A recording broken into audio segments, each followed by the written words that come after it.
გამარჯობათ, თქვენ ხართ mindset მინდია გაბიჩვაძესთან, მე ვარ მინდია გაბიჩვაძე და დღევანდელ თემაზე სხვათა შორის შეიძლება ცოტა controversial-იც იყოს, ან ძალიან ბევრს დარწმუნებული ვარ, რომ ბევრს ექნება ამასთან დაკავშირებით კითხვები და სმა არ თავისი აზრის გამოხატვა და რა თქმა უნდა, ჩემთვის ამას ძალიან დიდი მნიშვნელობა აქვს. ეს არის ფაქტიურად ქალების შესახებ. ძალიან ხშირად ისმება ეს შეკითხვა, რომელიც ალბათ მთელი ურთიერთობის ისტორიაშია დასმული, რომ სინამდვილეში მართლა რა სურთ ქალებს. მე რა მაძლევს ამის უფლებას, რომ ამაზე ვისაუბრო. ამის უფლებას მაძლევს ის, რომ გაზრდილი ვარ ორი დის, ეს ერთი მხარე, და ასევე მაქვს ჩემი პროფესიონალური კვლევებთან დაკავშირებით განათლება მიღებული ამ თემასთან დაკავშირებით. რო დავაკვირდეთ პოპ კულტურას, ამ ფილმებს ან სოციალურ ქსელებს, ძალიან ხშირად ხვდებით სტერეოტიპულ სურათს. თითქოს ქალების სურვილებია მატერიალური კეთილდღეობა, ძვირადღირებული საჩუქრები, რა თქმა უნდა ეს ძალიან კაია. ვის არ უყვარს ძვირადღირებული საჩუქარი? მეც პირადად ძალიან მიყვარს. ან რაიმე მისტიკური იდეალზე არის თითქოს ეს ყველაფერი გადასული. ალბათ თქვენს ყველას გაგიგიათ კიდე შეკითხვები, რომელიც ამას ყველაფერს მოყვება, რომ აი ქალები ძალიან ბევრს ითხოვენ, ბევრი ვერ გაიგებ რა უნდა, ან ყველაზე მეტად რაცაა დასმული, რომ მე ყველაფერი გავაკეთე, რაც შემეძლო, მაგრამ მაინც არ არის კმაყოფილი. საინტერესოა ამ კითხვების გაგება. იმიტომ რომ როდესაც მეორე მხარეს შევხედავ და რას გულისხმობ მეორე მხარეს, როდესაც ქალები გულწრფელად საუბრობენ თავის მეგობრებთან ან თერაპიაში, ისინი სრულიად სხვანაირად აღწერენ ამას ყველაფერს. ძალიან ხშირად ისინი ამბობენ, რომ ჩემი პარტნიორი ჩემთან არ არის. არ გზნობ თავს დაცულად. მგონია რომ მისმეს კი არ უყვარ, არამედ რაღაც უბრალოდ რაღაცის ფუნქციის შესასრულებლად ვარ სახლში. აქ ჩნდება ძალიან ხშირად მთავარი კითხვა, რომ ნამდვილად ბევრს ითხოვენ ქალები თუ უბრალოდ იმას ითხოვენ, რაც ფსიქოლოგიურად სასიცოცხლოდ მნიშვნელოვანია. ეს კითხვა მარტო საქართველოსთან არ არის დაკავშირებული, ეს კითხვა მთელი უნივერსალური შეკითხვაა და მე ზუსტად ამაზე მინდა ვისაუბრო. და მე მინდა ვისაუბრო ზუსტად მეცნიერება, კვლევა და თეორია რას გვეუბნება ამასთან დაკავშირებით. აი მაგალითად ფსიქოლოგიაში არსებობს ესეთი ფუნდამენტალური თეორია, რომელსაც ქვია self-determination თეორია, ეს არის თვითგანსაზღვრის თეორია, რომელიც არის ორი ადამიანის, Edward Deci და Richard Ryan-ის შემუშავებული და ეს თეორია ამბობს ყველაზე საინტერესო რაღაცას, რაც და გამოყოს სამი მთავარი საჭიროება ურთიერთობაში. ეს არის კავშირი, ავტონომია და კომპეტენტურობა. ან თვითღირებულება.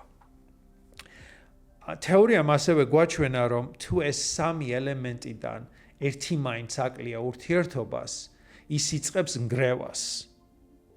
სწორედ აქედან გამომდინარე, მინდა გაგიზიაროთ ჩემი პირადული აზრი, რომ ურთიერთობა უბრალოდ კი არ გვტება, ის შიმშილით იცლება, როცა ეს საჭიროებები აღარ არის დაკმაყოფილებული.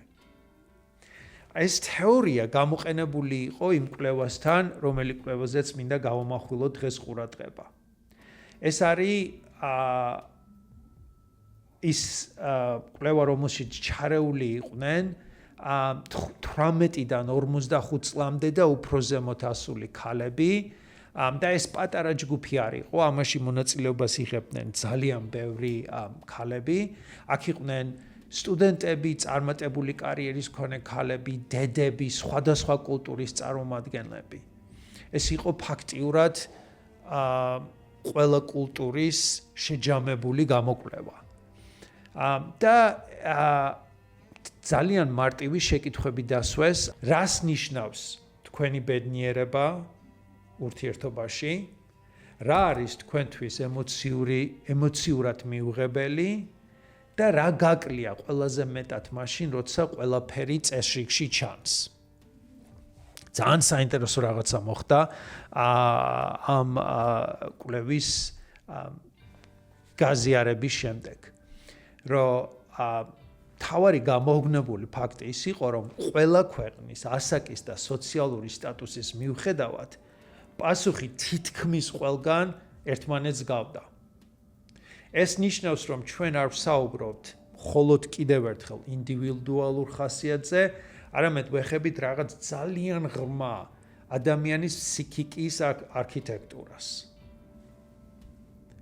პირველი რაც აჩვენეს და რაც თეორიამ ასევე აჩვენა, ეს იყო ემოციური კავშირი.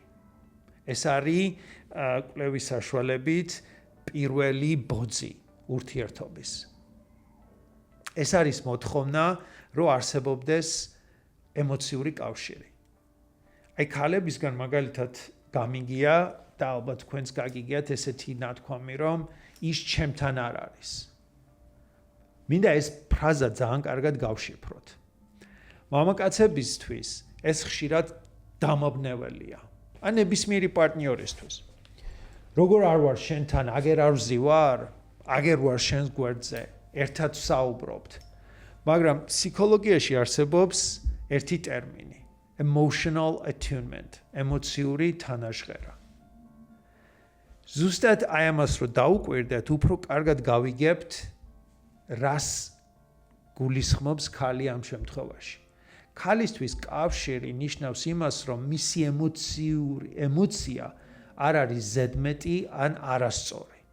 მას არ უნდა სჭირდებოდეს საკუთარი გრძნობების შემცირება.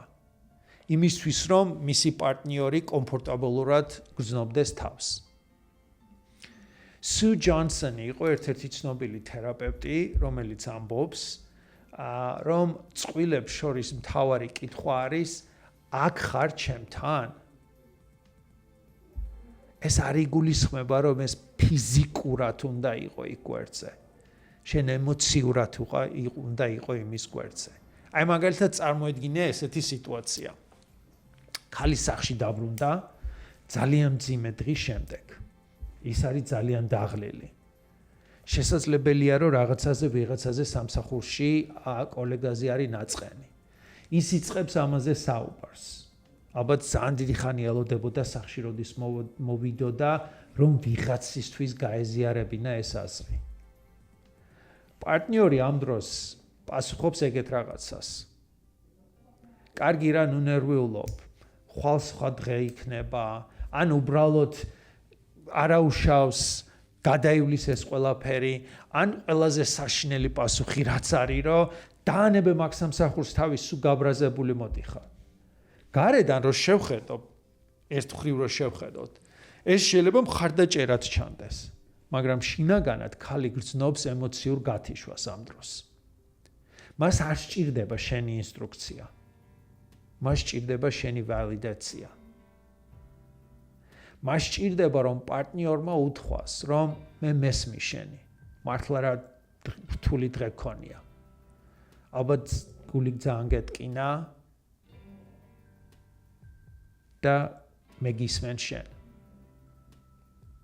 როდესაც ზუსტად ამ კვლევამ ესეც გააგრძელა, რომ როდესაც ქალი გრძნობს, რომ მისი ემოცია გაგებულია, მისი სტრეს ჰორმონი, კორტიზოლი, კვეთრად იკლებს.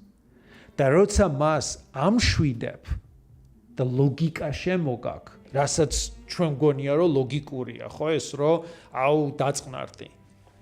სტრესი უფრო იზრდება. ეს სტრეს ჰორმონი უფრო იზრდება. იმიტომ შენ ფაქტიურად ამ პერიოდში მას თიშავ. შენ ამ პერიოდში ეუბნები, რომ შენ რასაც გრძნობ, შენ რასაც ფიქრობ, იმას აზრი არა აქვს. და შენ არასწორი ხარ. აი ცოტა ხანი დაფიქრდი, შენ რო ზუსტად იგივე სიტუაციაში იყო, როგორ მოგეწონებოდა, ვინმემ რო ესეთი რაღაცა გითხრას. მე ძალიან ხშირად, ძალიან მალე ალბათ ვისაუბრებ შფოთვასთან დაკავშირებით და პირველი რასაც ვიძახი ხოლმე შფოთვასთან დაკავშირებით, რომ ყველას ვეუბნები, რომ ადამიანს, რომელსაც აქვს შფოთვა, არასდროს არ უთხრა, რომ დაწყნარდი. იმიტომ რომ იმ ადამიანს რო შეეძლოს დაწყნარება დამჯერე თვითონ გადაწყვიტავდა მაგას. ზუსტად მაგას ცდილობენ. ზუსტად ეს მონაკვეთია აქაც. ქალს უნდა უბრალოდ რომ თავის თავი გაჩვენოს, თავის თავი გამოხატოს. ის არ გეუნება რომ შენ გადაწყვეტილება მიიღო იმისთვის. დამიჯერე სანამ სახში მოვიდა თვითონ უკვე მიიღო გადაწყვეტილება რისი გაკეთება უნდა ან როგორ მოეპყრობა თქვათ თავის თანამშრომელს მეორე დღეს როცა მივა სამსახურში. აი ამაზე რომ ფიქრობდი თქვენთან გაზიარებაზე გამახსენდა ერთი პერიოდი ჩემ პრაქტიკაში ძალიან დიდი ხნის წინ მუშაობდი ერთ-ერთ ადგილას ჯგუფის თეორიას ვაკეთებდი კაცებთან. ეს კაცები იყვნენ ძალიან ასაკში შესულები, ახლა რას გულისხმობ ასაკში შესული, ალბათ ეხლა რა ასაკიც ავარ იმ ასაკის ხალხი იყვნენ და ჩემთავს ეხლა ასაკიანი დაუძახი, არ აუშავს. მაგასაც მოვითმენ. და ესენი იყვნენ ძალიან ესეთი ტრადიციული კაცები იყვნენ, აი ძალიან ესე ტრადიციულ ფიქრები რო აქვთ, უფრო აი რასაც ჩვენ მაგალითად კონსერვატორებს ვეძახით, ხო? და მასოვს ყოველთვის საუბარი ძალიან ხშირად იყო ცოლებთან ან თავის girlfriend-ებთან დაკავშირებით, რომ აი როგორ რაც არ უნდა თქვან, არასწორად არის გაგებული, ან შენ უფრო არასწორად იგებ და სულ ამაზე იყო კამათი. და ყოველთვის იყენებდნენ ესეთ სიტყვას, რომ აი მე ყოველთვის ვცდილობ, რომ სიმპათია გამოვხატო და მივხვდი ერთ პერიოდში, რომ გაურკვეველი იყო ერთი ფაქტორი და მე არ მინდა სტერეოტიპში ჩავაყენო ყველა მამაკაცი, მაგრამ გამოცდილება მაჩვენა, რომ სტერეოტიპები არსებობენ, ხო? და ეს სტერეოტიპიც არსებობს.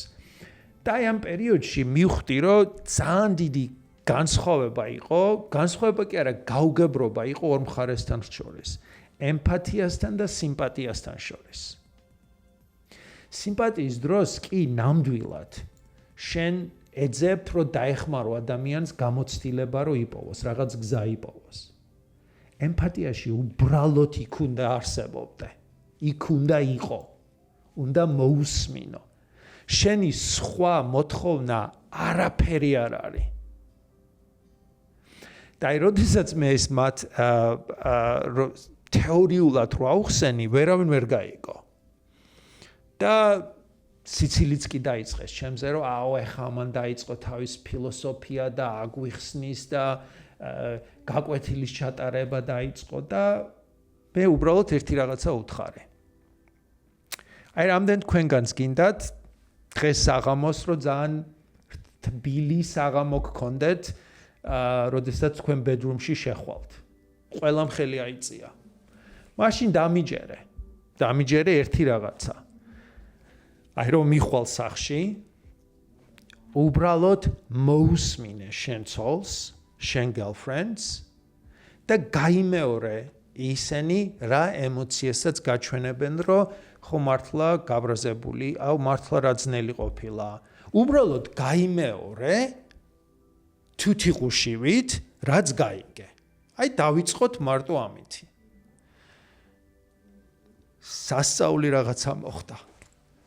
ერთ კვირაში რომ დაბრუნდნენ ეს ყველანი, ჩვენ რომ თავიდან შევხვდით კვირაში ერთხელ.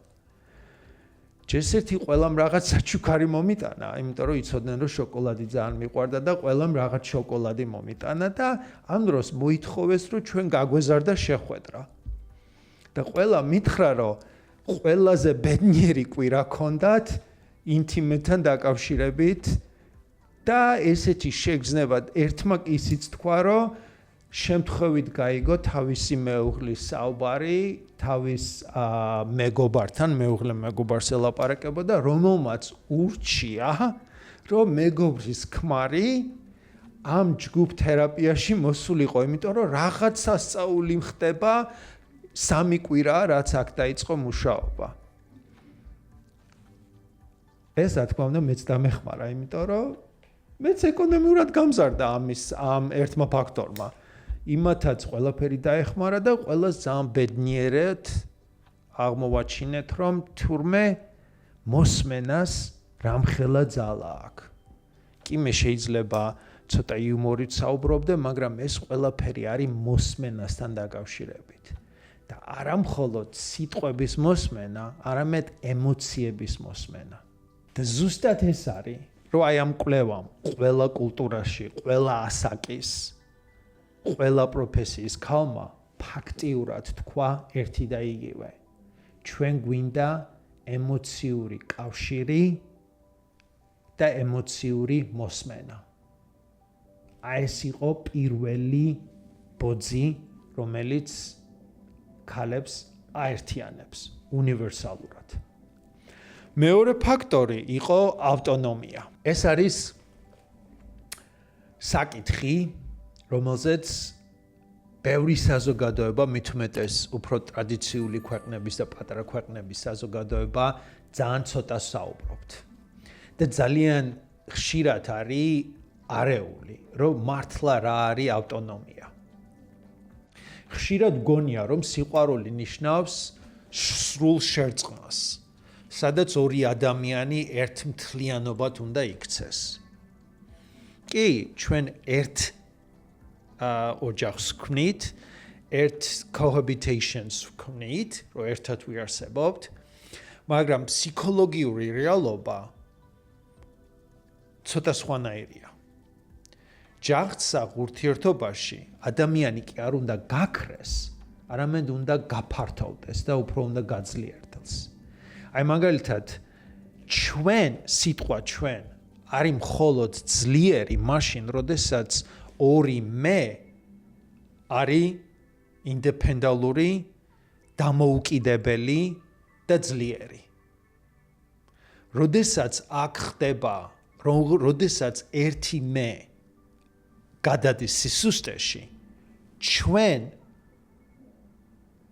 იხლიჩება. ქალებისთვის ავტონომია ცოტა უფრო ბევრს ნიშნავს. ეს ნიშნავს საკუთარი აზრის ქონებას, საკუთარი სივრცის და არჩევნის თავისუფლებას. ძალიან ხშირად ტრადიციულ ქვეყნებში და მე ეს გამიგია საქართველოში ძალიან ხშირად, რომ ქალებს ბავშვობიდან ასწავლიან, რომ იყავი დამთმობი, არ გააღიზიანო სხვა. ოჯახის ინტერესები შენზე მაღლა უნდა დააყენო.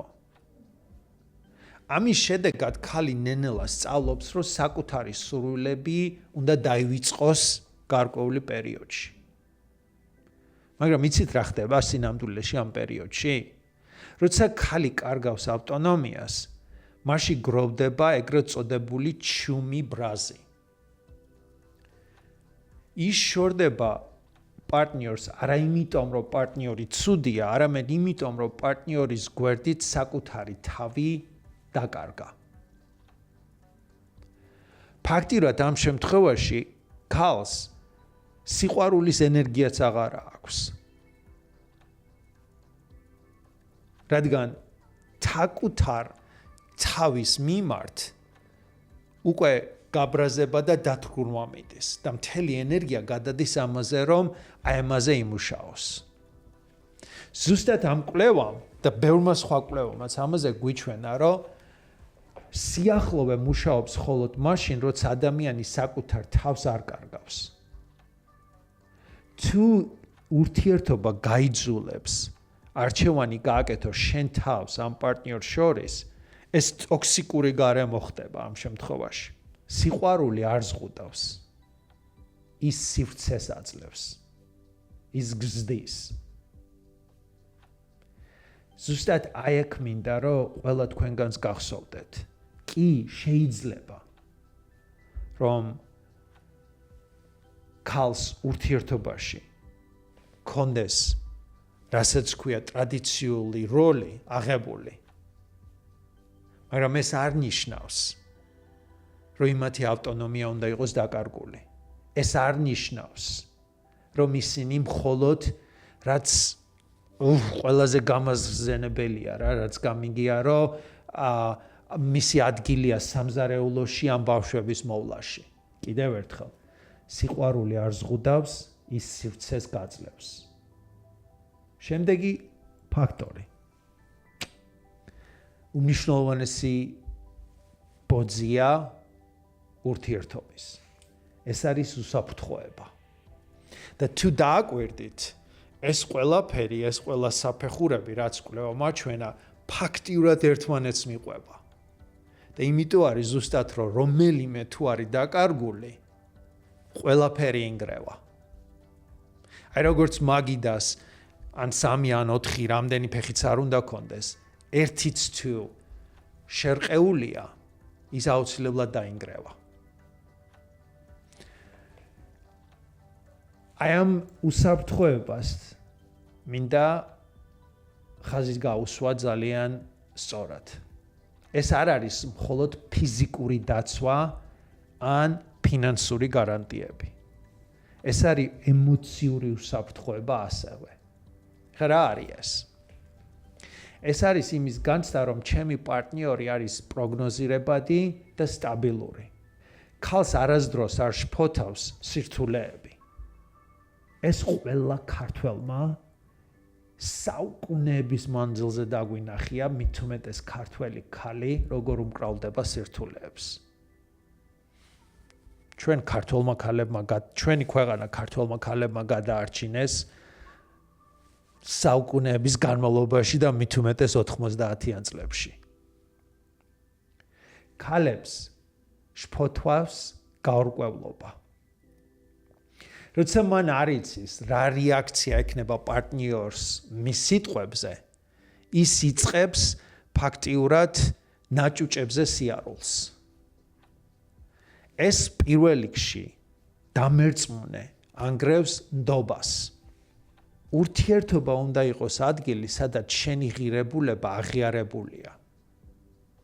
მაგალითად, როდესაც ქალი აღწევს წარმატებას, ვითარდება, ან უბრალოდ რაღაც ახალის დაწყებას ცდილობს, პარტნიორის რეაქცია ძალიან დიდი გადამწყვეტია ამ დროს. თუ პარტნიორი ამას აუფასურებს, ან დასცინებს, ან ეჭვიანობის შეხედვით წარადგენს, ეს პირდაპირ ანადგურებს ქალის თვითშეფასებას. ერთი ესეთი ურთიერთობის ცნობილი მკვლევარია და თეორისტი არის ჯან გატმენ, რომელმაც თქვა ესეთი რაღაცა, რომ დამცირება და აბუჩადაგდება არის ურთიერთობის გრევის ყველაზე სწრაფი გზა. ქალს ყოველთვის სჭირდება პარტნიორი, რომელიც მისი გულშემატკივარია. ქალს არასდროს არ ჭირდება მოსამართლე. ეს ფაქტორი სხვათა შორის მარტო ქალებზე არ არის, ეს კაცებზეც არის. კვლევა მაჩვენა, რომ ქალები უფრო ნაკლებად გრძნობენ თავს, რომ მისი პარტნიორი არის გულშემატკივარი და უფრო ხშირად გრძნობენ, რომ მისი პარტნიორი არის მათი მოსამართლე. ან რჩეველი. კიდევ ერთხელ მინდა თუ პარტნიორები მისმენენ ახლა და იმედია რომ მისმენთ, მინდა კიდევ ერთხელ გითხრათ, ზუსტად ის რაც მე იმ ჯგუფში ვისაუბრე, ჯგუფთან დაკავშირებით, რომ თუ არა თქვენთან თხოვნა, რომ დაეხმაროთ, რა გადაწყვეტილება მიიღოს, შენი საქმე არ არის, რომ დაეხმარო გადაწყვეტილების მიღებაში. აი ერთ-ერთი ძალიან ადვილი შეკითხვაა რა. მე ვხმარობ მაგალითად ფსიქოთერაპიაში და ყველასთან ესეთ რაღაცას, რომ და ძალიან დიდ ბოდიში ხარ თავში ვთარგმნი ასევე ინგლისურიდან, რომ აი ესეთი შეკითხვა სვავ, რომ რამდენად მზად ხარ, რამდენად გინდა, რომ მე გაგიზიარო ჩემი აზრი. იცით რამდენჯერ უთქვია იგივე პაციენტ ჩემთვის, რომ არა მაქვს არანაირი სურვილი. მიუხედავად იმისა, რომ სანამ ამას შევეკითხებოდი, კითხვა იყო დასმული, რომ რას ფიქრობ. რას ფიქრობ არ ნიშნავს, რომ შენ ყველაფერი უნდა გამოასწორო. რას ფიქრობ ძალიან ხშირად ნიშნავს იმას, რომ მისმენ თუ არ მისმენ. გესმის თუ არა ჩემი. კი ეს ყველაფერი, მაგრამ არ მინდა ერთი რაღაცა დამჩეს. რადგან აი ამ ფაქტორს ძალიან ხშირად ბევრს ვაბრალებთ. და ძალიან ხშირად ეს სიტყვები არის გამოყენებული ქალების სურვილების გასაუფასებლად. აუ ეს ყველაფერი ჰორმონებზეა დამოკიდებული, ხომ იცი? მოდი ბიოლოგია შევხედოთ. კი, ბიოლოგია არსებობს. და მოდი ვიყოთ სამართლიანები. ჰორმონალური ციკლი გავლენას ახდენს ემოციურ ფონზე. მაგრამ ძალიან მნიშვნელოვანია ვიცოდეთ ის, რომ ჰორმონები არ ქმნის პრობლემას. ისინი მხოლოდ აშიშვლებენ და აძლიერებენ იმას, რაც უკვე არსებობს.